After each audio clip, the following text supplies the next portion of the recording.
저는 올해 40살이 된 6살짜리 아들이 있는 최근에는 이혼까지 하게 된 남자입니다. 가족을 위해 모든 걸 하며 열심히 지냈다고 생각했지만 이혼을 선택해야만 했어요. 저희는 직장에서 만나게 되었죠. 아내는 그 당시 사무직이었고 저는 현장직이었었습니다. 그래서 저희 회사의 봉급 체제도 누구보다 잘 알고 제가 어떤 일을 하는지도 잘 아는 사람이죠. 서로 부서가 달라 마주칠 일이 없었지만 주변 동료들의 소개로 몇 번 자리를 함께 하다 보니 자연스럽게 친해지게 되었고 그때부터 연애를 하게 되었습니다. 장거리 연애를 했죠. 현장직은 파견 나가면 짧게는 2주, 길게는 3달까지 나가 있거든요. 물론 파견 기간이 길수록 추가 수당도 많이 불어나옵니다. 그래서 몸은 힘들어도 파견직을 유지하고 있었고요. 사실 여자친구도 만들기 어렵다고 생각했는데 33살에 저희 아내를 만나면서 많이 바뀌었어요. 그땐 장거리 연애도 참 달콤하게 잘했습니다. 편지도 써주며 기차에서 읽어보라고 했으니까요. 마치 군대에서 보낸 연애 편지처럼 그때는 아내 사진과 편지를 품에 넣고 다니면서 즐겁게 연애했어요. 원래는 파견직이 참 힘들고 지치는 일이지만 그때만큼은 너무 행복했습니다. 그렇게 1년이 지나면서 저도 뭔가 확신이 생겼고 그런 제 마음을 아는지 저의 청혼을 받아주더군요. 그때부터 결혼 준비를 하며 또 즐겁게 보냈어요. 정말 평생 이렇게만 지낼 것 같았습니다. 저는 외동 아들이라 그런지 저희 결혼 이야기에 부모님들도 엄청 좋아하셨어요. 저희 집 형편이 그리 넉넉하진 않지만 저희 부모님 모두 계속 일하시며 성실하게 살아오셨고 처가 쪽은 처남이 하나 있었고 아내보다 3살이 많았는데 제가 결혼했을 당시에 총각이었어요. 성격이 둥글둥글하고 좋았습니다. 장인어른과 장모님 모두 괜찮은 분들이셨고요. 나름 소박하게 결혼식을 잘 마치고 드디어 함께 지내게 되었습니다. 그 당시 저는 계속 파견직을 나갔어야 했기 때문에 어쩔 수 없이 신혼부터 떨어져 지내야 하긴 했었어요.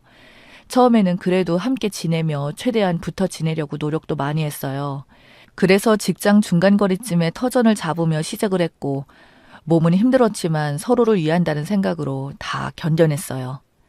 그러다 아이가 생기니 정말 많은 게 바뀌더군요. 세상에서 가장 최우선의 존재가 생긴 겁니다. 아내 친정 근처로 집으로 옮기고 제가 4시간 가까이 통근하며 지냈습니다. 그래도 아이 생각에 버텼어요. 아이가 세상에 나오면서 처가 근처로 다시 집을 옮기자 전 통근거리가 늘어나니 슬슬 힘들어지더라고요. 제 몸도 점점 버티지 못하는 것 같았고요. 결국 탈이 나서 다니던 부서를 재배치받았습니다. 수입은 줄었지만 태어난 아이와 함께 행복한 가정생활을 느껴볼 수 있었습니다. 점점 커가는 아이를 보니 부모의 마음이 이런 건지 저도 그때 처음 이해하겠더라고요. 모든 걸 다 해주고 싶었으니까요. 다 해주고 싶었지만 그러지 못했죠. 문제는 결국 돈이었습니다. 그래서 다시 파견직을 선택했어요. 아이가 다니는 학교도 생각해서 더는 가족을 끌고 다니며 이사 다닐 수 없었습니다. 그때부터 주말 부부가 되었어요. 사람들이 주말 부부가 되면 서로가 애틋해지고 관계가 더 좋아진다고 하는데 물론 사람마다 차이가 있겠죠. 하지만 저는 그런 일반적인 기대와는 다르게 흘러갔습니다. 저 혼자 내려가 있는 동안 초반에는 집에다가 자주 연락을 하고 또 매주 주말마다 올라갔어요. 제가 있는 공장에서 집까지 대략 5시간 정도 걸리더군요. 그래도 아이를 본다는 생각으로 갔습니다. 그렇게 집에 도착하면 곧바로 아이를 돌보고 다음날엔 집안 청소를 하고 장도 함께 보며 혼자 고생하는 아내를 위해 저도 최선을 다했습니다. 6개월쯤 지나자 그것도 점점 힘에 부치더라고요. 일주일에 1번 가고 나중에 한 달에 1번 올라갔어요. 집에 가면 어느새부터인가 눈치가 많이 보이더군요. 1년 지나가면서 아내가 먼저 다음 주에 오라는 말을 하기 시작했습니다. 저보고 푹 쉬라면서요. 그때부터 아내 낌새가 이상하긴 했습니다. 저를 밀어내는 느낌을 받았으니까요. 아마 그때부터 그 사람은 제가 있을 공간에 다른 사람을 들인 것 같아요. 근데 웃긴 건 저는 그때 오히려 좋았어요. 평일에 고되게 일하고 나면 저도 쉬고 싶었으니까요. 주말에 집에 다녀오면 다음 주 내내 너무 힘들었어요. 주말에 잠도 좀 편하게 자고 TV도 좀 보면서 쉬어야 저도 충전이 되는 것 같았습니다. 그래서 묵인했습니다. 그렇게 타지 생활이 2년 조금 넘어가는 시기였어요. 방 청소를 하다가 문득 지금 이 생활이 문제가 있다고 생각이 들었어요. 그렇게 느끼게 된 이유가 바로 쓰레기였죠.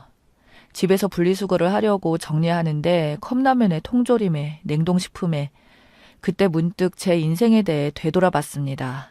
왜 이렇게 떨어져 지내야 하나 싶었어요. 정말 아닌 것 같았습니다. 가족 문제도 있었고요. 다음날 바로 아내에게 연락을 했어요. 지금부터라도 다시 가족들과 지내야겠다고, 생각이 든다고. 그런 문제를 아내와 의논해 보려고요. 근데 아내는 선뜻 대답하지 못하더라고요. 그때부터 이 악물고 매주 집에 갔습니다.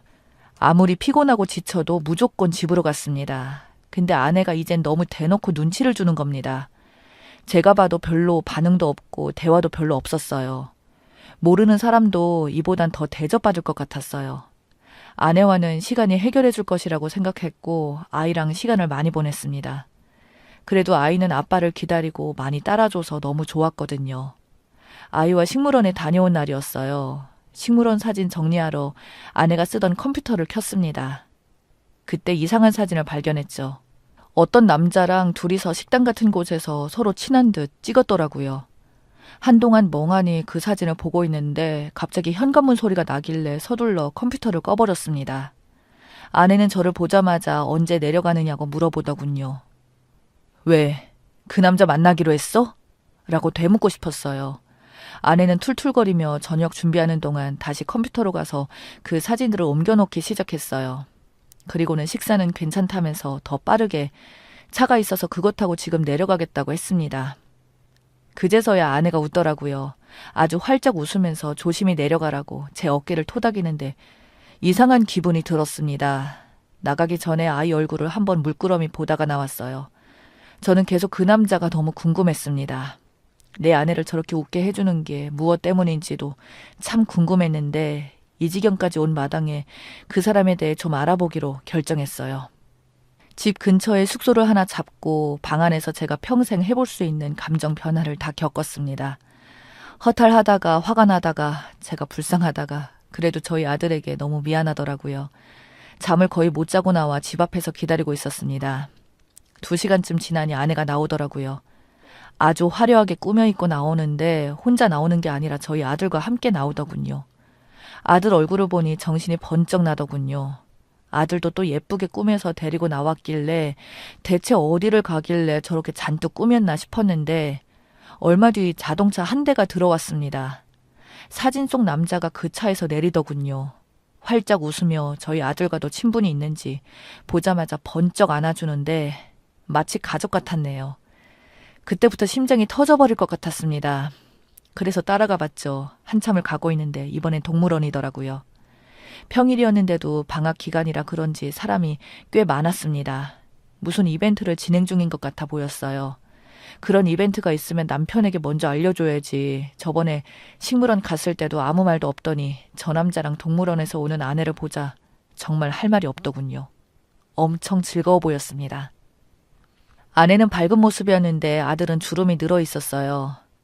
그 남자랑은 아직 친하지 않은지 혼자 겉도는 게 눈에 보였습니다. 그럴 때마다 아내가 아들 등을 떠밀며 그 남자와 친하게 지내려 하려는 것 같았어요. 그 모습을 보자 제가 태어나 경험해보지 못한 분노가 치밀어 올랐습니다.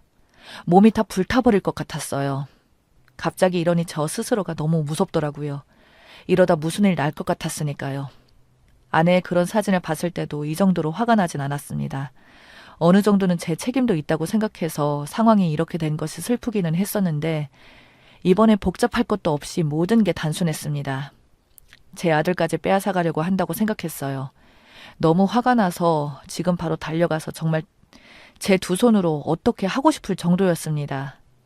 근데 그러면 제 아들이 너무 놀랄 것 같았죠. 꾹 참고 자동차로 돌아와 핸들을 붙잡고 1시간은 넘게 참았습니다. 그리고는 시간이 지나니 다시 좀 차분해지고 제가 놓인 상황이 좀 더 확 들어오더라고요. 이혼이 이제 확실해진 상황이었어요. 자료야 그때 그 컴퓨터 안에서 다 옮겨뒀었고 그때 바로 이혼을 못한 이유는 저도 어느 정도 책임이 있다고 생각했기 때문인데 아이는 그게 아니죠. 서로 이야기도 해보고 시간을 가져보면서 풀어보면 이혼은 필요하지 않을까 생각도 했었습니다. 상간남과 저희 아들이 함께 서 있는 모습을 보니 이제는 한시가 급하더라고요. 당장 이혼해야 했어요. 이혼하기에 앞서서 상간남을 그냥 둘 수 없었습니다.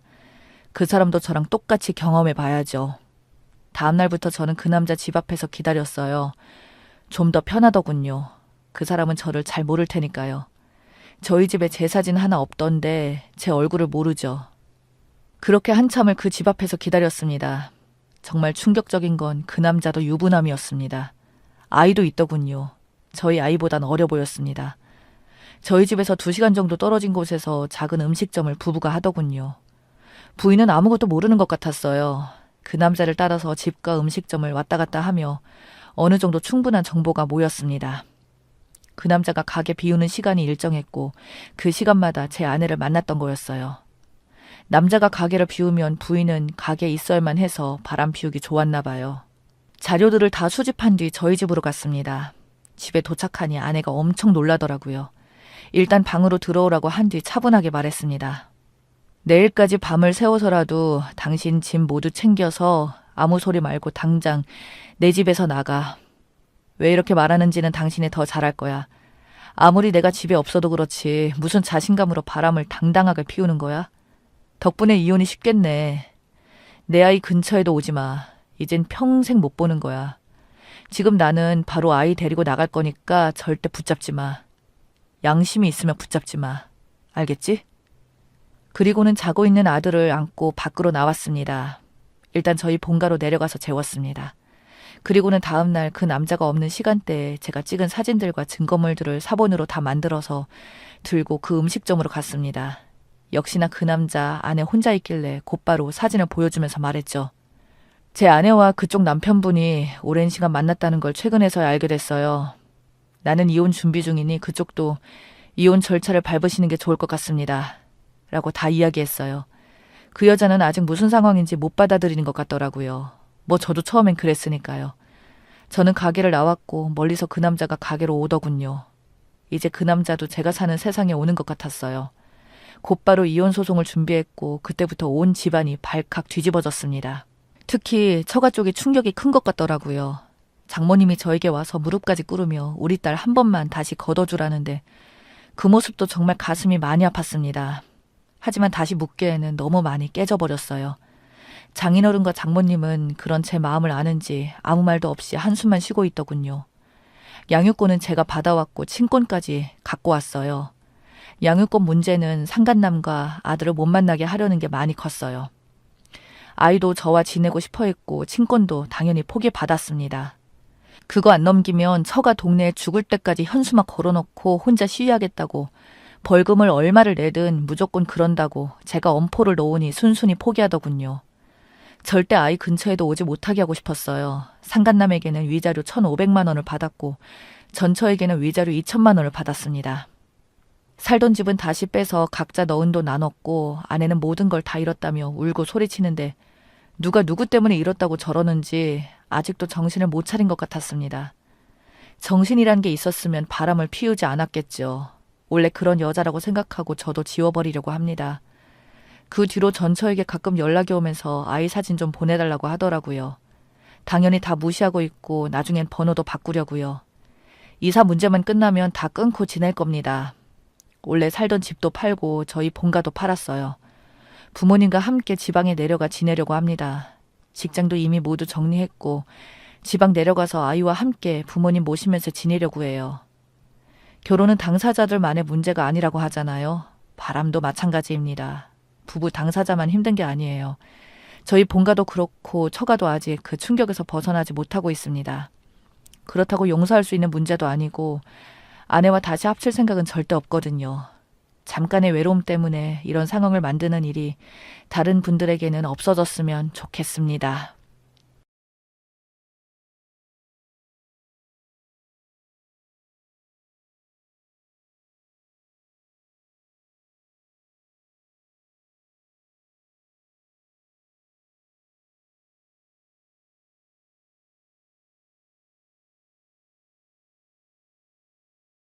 안녕하세요. 저는 결혼한 지 6년 된 여자입니다. 저에게는 동생이 3명이 있어요. 없는 형편에 딸린 동생이 3명에다가 엄마는 저희를 어릴 때 두고 재혼하셔서 연락이 끊겼고 몸이 아픈 아빠는 막노동을 하면서 저희를 키우시다가 결국 돌아가셨습니다. 그렇게 저와 동생들은 할머니 손에서 크게 되었고 저만 그런지 모르겠는데 첫째로서 동생들을 책임져야 한다는 책임감이 굉장히 강했어서 중학교 때부터 알바하며 동생들 밥을 챙기고 했던 것 같아요. 그렇게 먹고 사는데 집중하다 보니 공부는 자연스럽게 뒷전이 되었고 저는 대학에 갈 생각조차 안 하고 있었어요. 고등학교 올라가서 친구들은 국어 학원이며 수학 학원이며 별의별 학원에 다니며 성적 스트레스를 받고 있을 때 저는 오늘 저녁은 애들 밥 뭘 해줘야 하나, 전기세랑 수도세는 어떻게 내야 하나, 막내 추워서 징징댈 텐데, 보일러 틀면 돈 폭탄일 텐데 등 이런 생각을 하고 있었죠. 그래서 저는 20살이 되자마자 공장에 취업하려고 했어요. 그러다 고3 올라가고 나서 저희 은인이 된 담임 선생님께서 말씀하시더라고요. 얼마나 힘들게 살고 있을지는 알겠다만 언젠가 너도 동생들을 위한 인생이 아니라 너의 인생을 살아야 할 거다. 그러기 위해서는 아무리 공부하기 싫어도 조금이라도 공부해서 전문대라도 나와야 해. 라고 하는 겁니다. 애초에 취업할 때 조건을 대졸로 걸어서 지원조차 못하게 되는 경우가 다반사일 수도 있다고 하시면서요. 그 이야기를 듣자마자 정신이 번쩍 차려지더라고요. 그래, 나도 언젠간 나의 인생을 살아야지. 동생들 다 크면 날 위해 살아야지 생각하니까 놓았던 연필을 다시 쥐게 되었고 그렇게 공부를 조금씩 시작해서 전문대 입학하게 되었습니다. 그런데 현실은 녹록지 않았죠. 2년 만에 졸업은 했지만 그렇다고 해서 많은 돈을 벌 수 없었고 전문대 또한 고졸과 다름없는 취급을 받았습니다. 어찌저찌 취업하게 된 작은 회사에서 엄청나게 귀인인 사장님을 만나게 되었어요. 부동산 부자였던 사장님은 가게를 저에게 온전히 맡겼습니다. 사장님의 믿음에 감사함을 느끼고 정말 제 가게인 양 9시에 출근해 손님들 다 나가고 셔터 닫힐 때까지 새벽이 훌쩍 넘도록 가게를 지키고 정말 뼈가 빠져라 청소하고 해서 입소문이 났고 제가 들어오고 나서 매출이 1.5배 늘어나게 되었어요. 그때 사장님께서 새로 오픈한 스프링 골프장에 저를 이전시켜서 일을 하게 되었고 거기서 남편을 만나게 되었습니다. 남편은 손님으로 왔어요. 자주 오는 손님이었기에 제가 서비스 음식도 많이 넣어드리고 이름도 기억하니 남편은 나름 그게 호감으로 생각했나 봐요. 그래서 저에게 적극적으로 대시를 했고 저희는 사귀게 되었죠. 그때 저는 정말 어렸고 남편은 나이가 좀 있었지만 어릴 때부터 아빠를 여의고 가장 노릇을 하다 보니 저도 기대고 싶었나 봐요. 주변의 만류에도 불구하고 성급하게 결혼을 했습니다. 남편 쪽에서도 반대가 엄청났죠. 남편은 4년제 대학 나와서 사업을 하고 나름 잘 살고 있는데 갑자기 전문대 근본도 없는 여자가 결혼한다고 하니 가만히 있겠습니까? 그런데 남편이 이쁘고 어린 여자 어디서 못 만난다고 이 여자니까 나랑 사귀어주는 거라고 말하면서 나름 설득을 시켰나 봐요.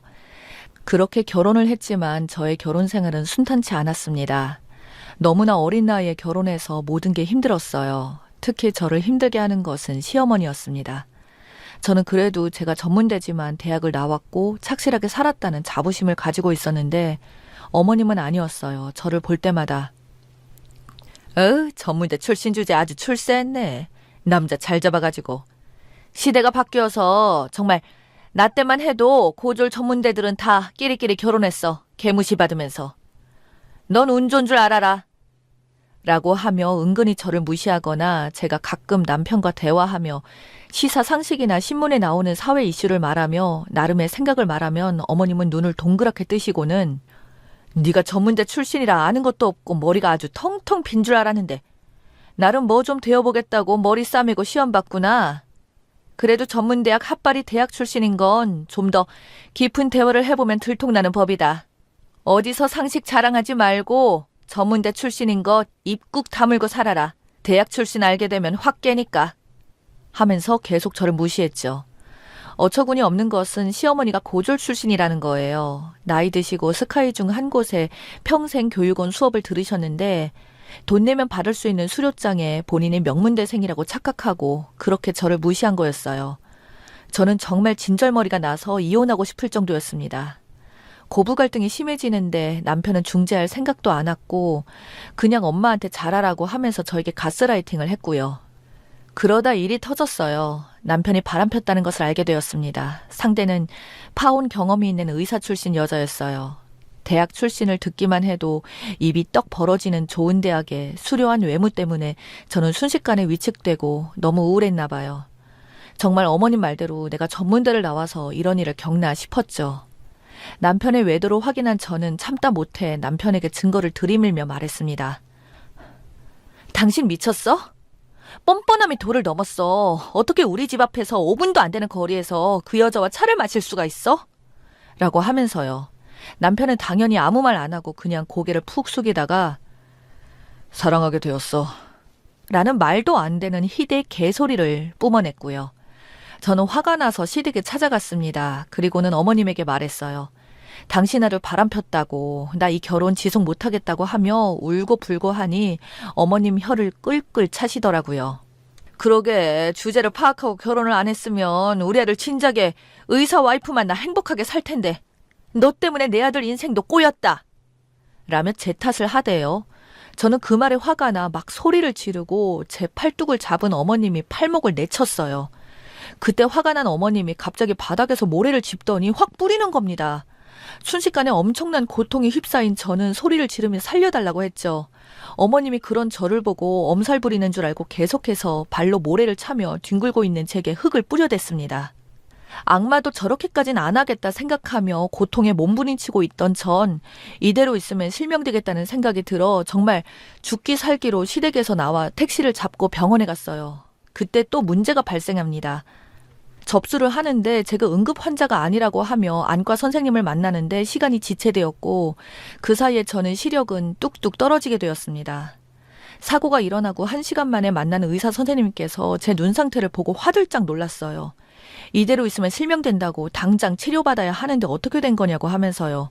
그러면서 응급 환자 구별도 못하냐며 옆에 있던 간호사 접수처 사람에게 막 화를 내더라고요. 저는 그제서야 엉엉 울었고 내 눈 실명되면 어떡하나 싶었습니다. 눈에 안약을 수없이 넣었지만 저의 시력은 돌아오지 않았어요. 당장 눈앞에 있는 물건조차 모자이크 처리가 되어 보이지 않았고요. 어떻게 하냐고 나 장님 되는 거냐고 하며 의사 선생님 바지가랑이를 붙잡으며 통곡했습니다. 선생님은 아니라며 3달 정도 기다려보자고 일단 매일 처방받은 안약을 넣으시고 절대적 안정이랑 빛을 보면 안 된다고 하시더라고요. 이 기간이 제일 중요하다고 하시면서요. 그래서 동생 집으로 들어가 매일 폐인처럼 살았던 것 같아요. 남편은 어떻게 된 일이냐고 괜찮냐는 말 한마디 없었고 이혼하면 위자료 넉넉하게 줄 테니 퉁치자고 하며 저를 비꼬았습니다. 그리고 그 여자 의사는 아예 시댁에 가서 어머님께 인사드리고 눈도장 찍었다는 소식에 저는 화가 펄펄 끓어올랐죠. 반드시 두 눈 똑바로 뜬 채 나타나 복수하리라고 마음을 먹고 저는 치료에 전념했습니다. 내가 실명할지도 모르는 상황에서 미안하다는 시모에 연락 한 통 없는 상황에 점점 더 도끼를 품게 되었어요. 아마도 남편은 제가 실명되었다고 생각하고 웃음꽃을 피우고 자기네를 뜻대로 되었다는 생각에 좋아할 모습이 뻔했고 처음에는 정말 절망스러웠어요. 눈 뜨면 눈에서 고름 같은 눈물이 계속 나고 염증이 엄청 나와 눈꺼풀과 속눈썹이 딱딱히 굳어서 쩍하고 눈이 떠지고 눈은 안 보이고 나아질 기미가 없었으니 말이죠. 그래서 저는 의사 선생님의 말씀을 듣고 계속 안약 넣고 검진 받으러 가고 하니 점점 시력이 돌아왔습니다. 모자이크 처리되어 보이던 사물들이 조금씩 형태가 잡혀 보였고 시간이 흐르니 선명한 형태의 윤곽이 보이다가 예전 시력만큼은 아니더라도 눈앞이 잘 보이게 되었어요. 의사 선생님은 그래도 상처가 잘 아물어서 다행이라고 아마 이 상태로면 90% 정도 시력 복구될 거라고 하며 희망적인 말씀을 하셨습니다. 눈에서 더 이상 눈물도 안 나고 앞을 볼 수 있게 된 저는 동생과 함께 변호사를 찾아갔습니다. 이혼 소송 사건을 담당하는 변호사께 찾아가 남편에게는 이혼 소송을, 상간녀에게는 상간녀 소송을, 그리고 어머님은 준과실치사로 고소를 했습니다. 일부러 모래를 가격한 것은 실명을 기대하고 한 행동이기 때문에 과실치사로 실형이 떨어질 거라고 하더라고요. 좋았구나 했습니다. 그리고 남편의 외도로 인한 정신적 손해배상도 같이 할 생각이었고요. 그렇게 소장 작성하고 저는 모처럼 시댁에 찾아왔어요. 호랑이도 제 말하면 온다더니 시댁에 도착하니 그 상간녀와 남편, 어머님이 모여서 밥을 먹고 있는 겁니다. 정말 이건 당사자가 아니면 어떤 기분인지 모를 거예요. 딱 그 말이 맞아요. 피가 거꾸로 솟는다. 저는 그 모습을 보자마자 정말 다 때려칠 생각이었는데 겨우 이성을 찾고 그 악마들 앞에 솥장 던지고 왔습니다. 어머님은 저의 갑작스러운 등장에 호통을 치며 나가라고, 왜 사라졌다가 다시 돌아왔냐고 하다가 제가 건넨 솥장을 보자마자 몸을 부들부들 떨면서 소리를 지르시더라고요. 아마 지금 몇 달 동안 말 안 하고 고소도 안 하고 그냥 넘어가고 삭힌 채 살 거라고 생각했나 봐요. 하지만 저는 그렇게 마음이 넓은 사람이 아니었으니 말이죠. 계속 그 자리에 있으면 눈물이 터질 것 같아서 비틀거리는 몸을 겨우 이끌고 동생에게 갔습니다. 동생들은 자기들이 무심했다고 이제 언니 이혼하고 정말로 언니 인생을 살라며 엉엉 울고 저를 위로해 주었네요. 소송은 진행되었고 결국 저는 이혼했습니다. 어머님은 뻔뻔스럽고 멍청하게 본인의 혐의를 부인하고 반성하지 않다가 집행유예 없는 실형을 선고받아 바로 연행되었고요. 그 소송으로 인해 아주 인생이 지워지지 않을 치욕적인 오명을 남겼고 남편은 위자료도 못 준다고 버티다가 제가 남편 회사에 가서 난리쳐서 소문이 쫙 났네요. 당연히 상간녀 페이스북에 들어가서 이 사건 댓글로 써서 상간녀도 소문 쫙 났고요. 저는 전문대의 서러움을 떨치기 위해 소송 기간 동안 이 악물고 공부했습니다. 학사 학위가 있었기에 저는 학사 전형으로 편입 준비를 했어요. 영어 공부를 처음 했기에 정말 힘들었습니다. 너무 힘들어 눈물이 다 났지만 어머님의 무시를 생각하며 버텼어요. 그래도 편입 운이 참 좋았던지 결국 편입 영어 전형을 본 서울 중상위권 대학은 다 떨어졌는데 저에게 기적이 일어났어요. 최상위권 대학에서 영어 시험 대신 치른 논술고사에서 예비 번호를 받았고 사람 안 빠지기로 유명한 그 학과에서 4년 만에 예비가 돌아 제가 그 학교에 입학하게 된 겁니다. 소식을 듣고 동생과 저는 얼싸안으며 기뻐했고 정말 그 무엇도 기뻤고 해냈다는 사실에 감격을 멈출 수가 없었습니다. 더 통쾌했던 것은 편입한 학교가 남편과 상간녀의 학교보다 더 높은 학교이기도 했고요. 저는 마음을 먹었죠. 이제 나도 학교 생활 즐기고 제 나이에 맞게 그 나이에 할 수 있는 연애를 하며 이쁘게 살아보려고 합니다. 일밖에 모르는 동생들 챙기느라 인생을 다 써버린 저는 화장도 제대로 해본 적도 없고 남들 다 입는 원피스를 한 번도 사본 적이 없어요. 수더분하게 돈 아낀다고 매일 비슷한 옷에 편한 옷만 입고 다녔지만 이번 소송을 계기로 저는 완전히 가치관이 바뀌었습니다. 나를 위해 살자고요. 그제서야 고3 때 담임쌤이 언젠가 너를 위해 살 날이 올 거다. 그러니 전문대라도 가놓거라. 라고 하신 말씀이 무엇인지 알겠더라고요. 선생님의 권유가 없이 그냥 고졸로 졸업했으면 학사 편입도 못했을 거고 떳떳하게 살 수도 없었을 거예요. 정말 너무나 기뻤습니다. 그렇게 저는 다시 제 인생을 찾았고 지금은 학과 공부를 하면서 최선을 다해 저를 위해 살고 있어요. 다시는 그딴 쓰레기 만나지 않을 거고 콩깍지 씌어서 섣부른 판단은 하지 않을 겁니다. 잘못된 선택으로 인한 대가가 너무나 컸지만 한 단계 더 성장했다는 계기로 생각하고 긍정적으로 살려고요. 여러분들도 저와 같이 긍정적으로 한번 살아보아요. 벼랑 끝이라고 생각했던 순간이 오히려 하늘 위로 도약할 수 있는 계기가 되기도 하더라고요. 그럼 제 사연 들어주셔서 감사합니다.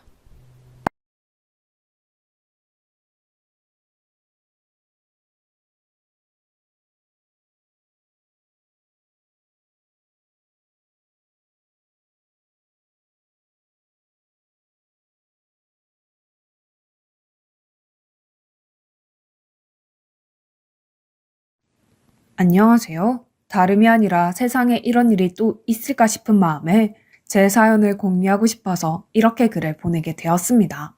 저는 20대 시절 대학을 졸업하고 부산으로 내려가 전공을 살려 일을 하고 있었어요.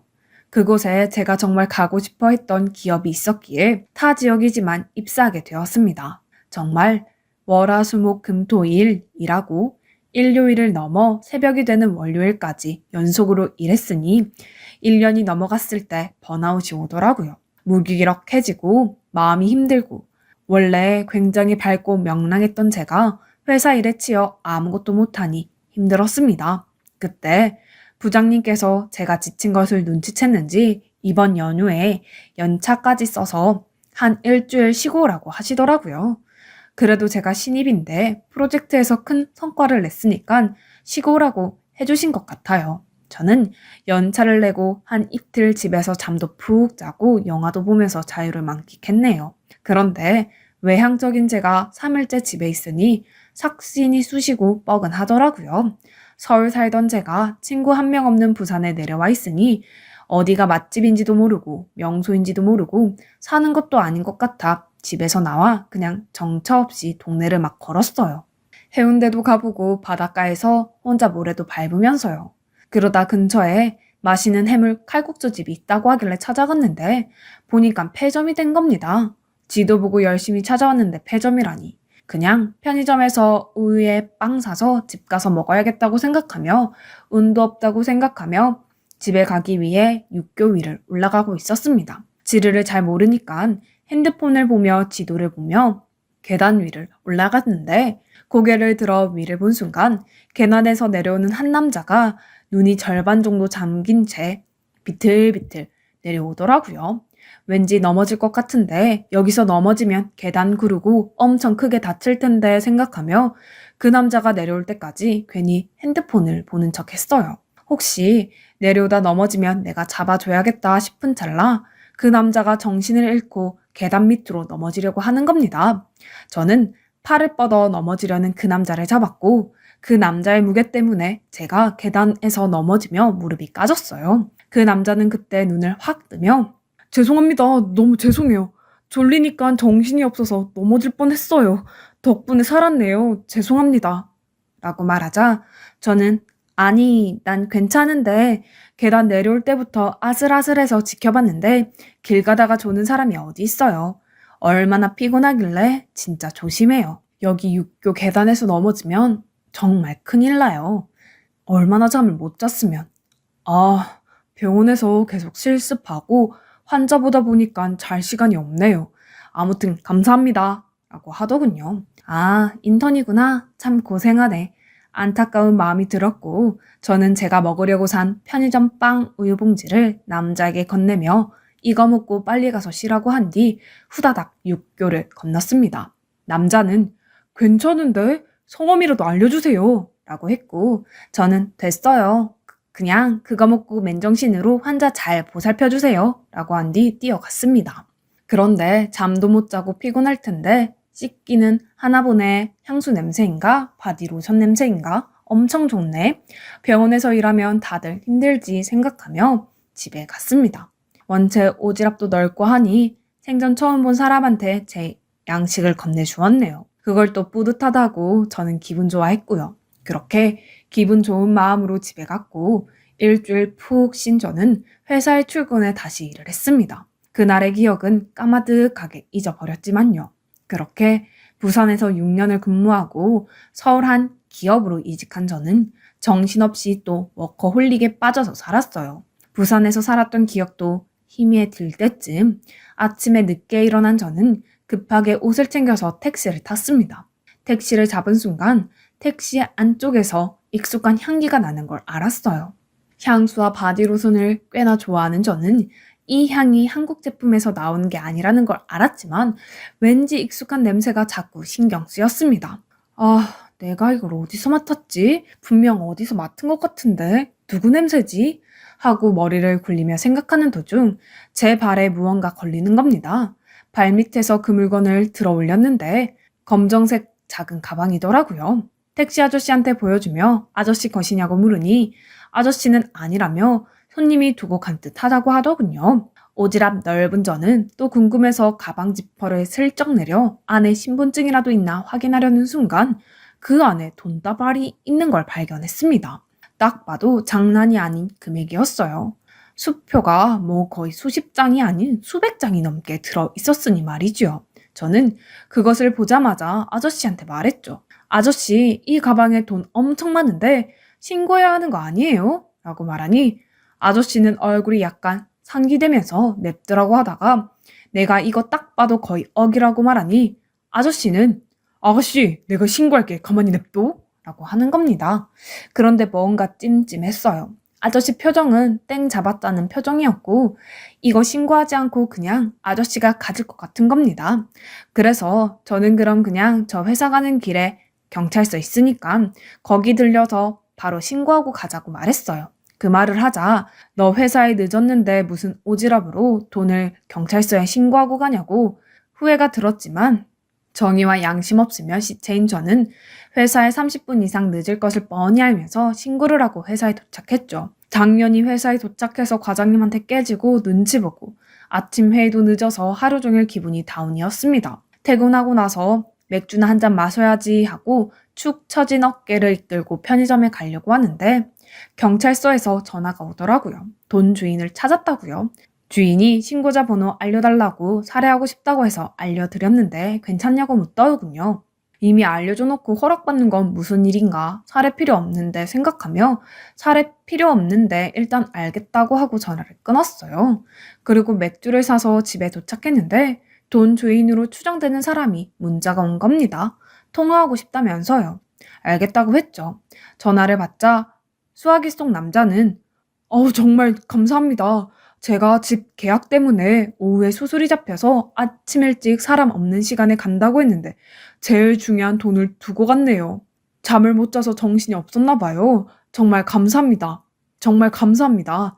제가 법적으로 지정되어 있는 사례를 하려고 하는데요. 라고 하더라고요. 사례는 하나도 필요 없어요. 돈 찾았으면 다행이죠. 한두 푼도 아닌데 그걸 두고 갈 정도면 얼마나 피곤하셨길래. 그래도 일 잘 해결되셨다니 다행이네요. 저 주실 사례금으로 그냥 더 좋은 일에 쓰세요. 저도 감사합니다. 라고 말한 뒤 끊었습니다. 전화를 끊고 나니 이런 생각이 들더라고요. 이 목소리 어디서 많이 들은 목소리인데 약간 여자 목소리 같으면서도 듣기 좋은 남자 목소리이고 모르겠다 생각한 뒤 맥주를 마시고 잠에 들었습니다. 그렇게 그 이후에도 그날의 사건은 까마득하게 잊어버리고 다시 회사 생활을 시작했어요. 서울 투룸에서 매일 월세를 내며 사니 나가는 돈이 아깝더라고요.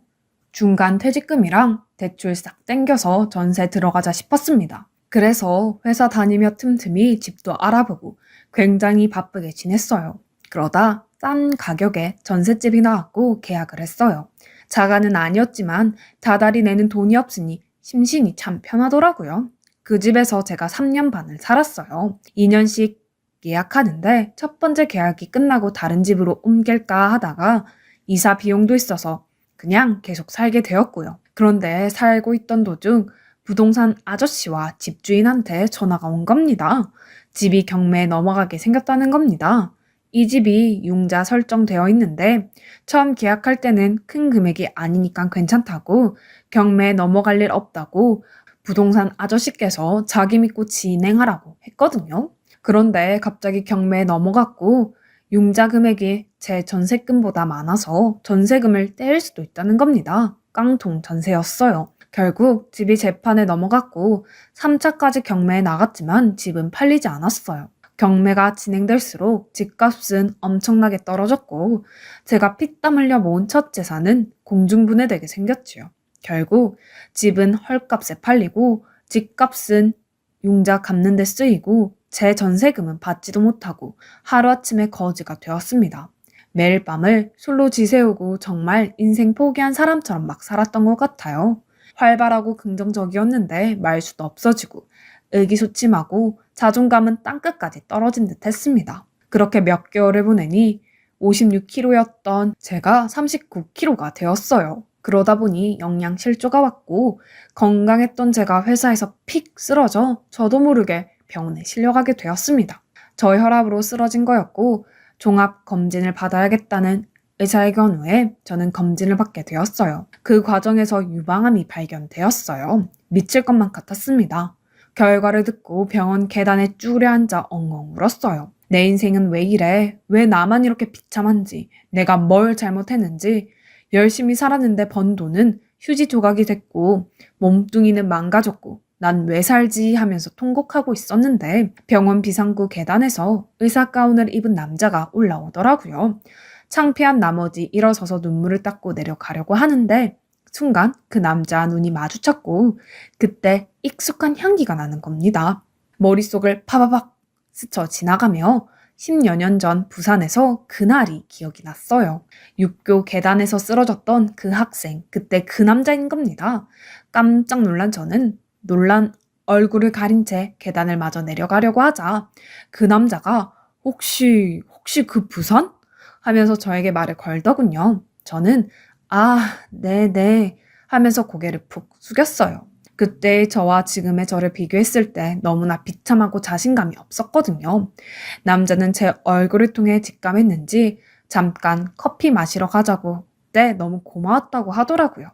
그냥 거절할까 하다가 힘들기도 하고 가슴이 너무 답답해 누구 붙잡고 울고 싶었던 때라 승낙했지요. 그렇게 병원 커피숍에 앉아 어떻게 지내냐고 남자가 묻더군요. 저야 뭐 회사 생활하고 평범하게 지냈죠. 정말 오랜만이긴 하네요. 그때 저희 둘 다 예뻤었는데 지금은 벌써 나이가 라고 하자 남자는 그러게요. 너무 반갑네요. 부산에서 만났는데 서울 병원에서 이렇게 또 만날 줄은 꿈에도 몰랐어요. 부산에서 서울로 병원 옮기고 가끔 생각이 났거든요. 부산에 있으면 한번 마주칠 텐데 하고요. 그런데 참 사람 인연이라는 게. 그런데 병원은 왜 오셨어요? 라고 하더군요. 저는 제가 유방암이래요. 깡통 전세로 돈도 다 나갔는데 제가 별의 별 말 다 하죠. 미안해요. 그냥 너무 답답해서. 나 착하게 살았는데 정말 나한테만 왜 이러는지 모르겠어요. 그냥 수술 안 하고 콱 죽어버릴까 싶네요. 라고 하자 그 남자는 깜짝 놀라며 유방암이라고요? 죽기는 왜 죽어요? 수술은 수술 다 하고 보험까지 한 다음에 하는 치료니까 시간이 좀 필요할 거고 수술까지는 대부분 급여 목록이니 포기하지 마요. 무슨 말을 그렇게 해요? 당신 때문에 내가 10년 전 그날 육교에서 살았는데 그래도 그때 목숨 구해주셨으니 이번에 제가 구해드릴게요.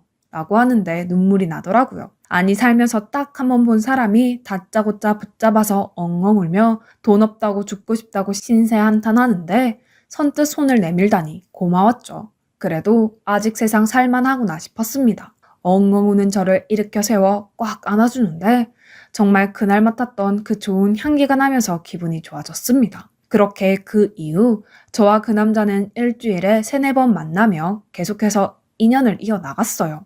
저 수술하고 복원할 때까지도 옆에서 의료 관련 이것저것 도움을 주고 병원 올 때마다 나와서 인사해주고 바쁜 와중에도 저한테 와서 간호사들한테 특별히 신경 써달라고 말도 해주고 참 고마웠죠. 세상에 이런 남자도 있구나 싶었습니다. 복원 수술이 끝나고 회복이 어느 정도 되어 이제 표적 치료만 남기고 있을 때 그 남자가 저에게 저녁에 잠깐 보자고 말을 하더라고요. 알겠다고 하며 저녁에 한 카페에서 만났습니다. 평소와 다르게 쭈뼛거리는 그 남자의 모습을 통해 뭔가 할 말이 있다는 것을 직감했습니다. 제가 자리에 앉자 불안한 손으로 옆에 있던 티슈를 만지작 하더라고요. 한숨을 푹 내쉬며 말을 하더군요. 다름이 아니라 저 정은 씨 좋아해요. 부산 육교에서 저를 도와줬을 때 첫눈에 반했는데 정원 씨가 이름도 안 알려주고 그렇게 가버리는 바람에 제 마음속에는 정원 씨가 정말 신그류같이 남아있었어요. 누구에게 말도 못하고 그렇게 세월이 지나고 다시는 못 만날 줄 알았는데 서울에서 만날 줄은 꿈에도 몰랐어요. 그날 이후로 잠도 안 오고 정원 씨 생각에 심장이 미친 듯이 뛰기 시작했어요. 근데 정원 씨 아프니까 아픈 사람한테 짐을 주기는 싫고 그래서 정원 씨 큰 수술 끝날 때까지 기다렸는데 더 이상은 못 기다릴 것 같아요. 저 정원 씨 좋아합니다. 아니 사랑하고 평생을 함께하고 싶어요. 라고 말하며 제 손을 잡고 고백하는 겁니다. 갑작스러운 사랑 고백에 당황했지만 아플 때 저를 지켜준 그 남자의 모습에서 진심과 진정성이 보였기 때문에 저는 그 남자의 고백을 받았습니다. 그렇게 저희는 그날 이후로 만남을 시작했어요. 끝이 보이지 않는 터널을 걷는 저에게 한 줄기 반딧불이 되어주는 사람이었습니다. 그렇게 교제한 지 딱 100일이 되던 때 그 남자는 호텔 스위트룸을 예약했다고 거기서 기념일을 보내자고 하더라고요. 처음에는 100일이 뭐라고 했지만 그래도 평생을 함께할 사람이니까 생각하고 예쁘게 차려입고 갔지요. 처음으로 함께 호텔에 간 것도 둘만 이렇게 있는 은밀한 장소 또한 처음이었기 때문에 엄청 긴장이 되었어요. 그리고 유방암 수술을 하고 복원까지 했지만 여자로서 자신감이 많이 떨어진 상태였기 때문에 더 긴장이 되었어요. 와인잔을 부딪히며 분위기가 무르익을 때쯤 그 남자는 벨트 뒤에서 묵직한 무언가를 꺼내는 겁니다. 그리고는 제 손에 그 묵직한 것을 쥐어주며 말하더라고요. 기억나? 택시에서 돈 두고 가서 찾아준 사람이 자기한테 전화해서 살해해야겠다고 했잖아. 라고 남자가 말하자 저는 순간 온몸이 굳는 듯 했어요. 이 사람이 그걸 어떻게 알지? 그게 몇 년 전 일인데 라고 생각하자마자 그 남자, 그 사람이 나야. 그날 잃어버린 돈을 그렇게 찾고 너무 고마워 살해를 하려고 전화했었지. 당신은 살해금은 거절하고 더 좋은 데 쓰라고 했잖아. 어떤 사람이 이렇게 예쁜 마음씨를 가지고 있을까 싶어서 사실 카카오톡 당신 번호를 저장하고 프로필에 눌렀는데 당신 얼굴이 나오더라. 부산 육교 그때 그 여자. 깜짝 놀랐고 다시 연락할까 싶다가 그냥 바라만 보자 이루어질 수 없는 사랑이라고만 생각했는데 몇 년 뒤 병원에서 이렇게 만날 줄은 정말 몰랐고 그때 용기 내서 당신한테 커피 마시자고 한 거야. 그날 당신이 찾아둔 이 돈, 이거 이제 당신 거야. 당신 이걸로 항암 치료하고 건강하게 완치해서 나랑 평생 살자, 결혼하자 라고 하는 겁니다. 이제야 퍼즐 맞추듯 딱딱 상황이 들어맞았어요. 그날 내가 택시에서 느낀 그 좋은 향기, 어디서도 맡아볼 수 없었던 향의 주인공은 부산 육교 그 남자의 향이었습니다. 운명 같은 만남에 펑펑 울며 어떻게 이럴 수가 있냐고 한참을 껴안고 눈물만 흘렸네요. 어떻게 이 돈을 쓰냐고 했지만 남자의 굳은 결심에 고마워하며 항암 치료비와 치료를 받을 수가 있게 되었습니다. 그렇게 운명과도 같은 사랑으로 완치에 가깝게 건강이 회복되었고 벚꽃이 피는 봄날에 저희는 결혼식을 올렸답니다. 그리고 신혼여행은 외국이 아닌 부산으로 갔어요. 처음 만남의 시작이 된 부산으로요. 전세금을 날리고 유방암까지 안 좋은 일이 겹쳐 죽으려고 했던 저에게 이 남자가 나타나 저를 살려주었네요. 너무 감사하고 앞으로 정말 베풀면서 살려고요. 이제 다시는 죽을 생각하지 않고 살려고 합니다. 감사합니다.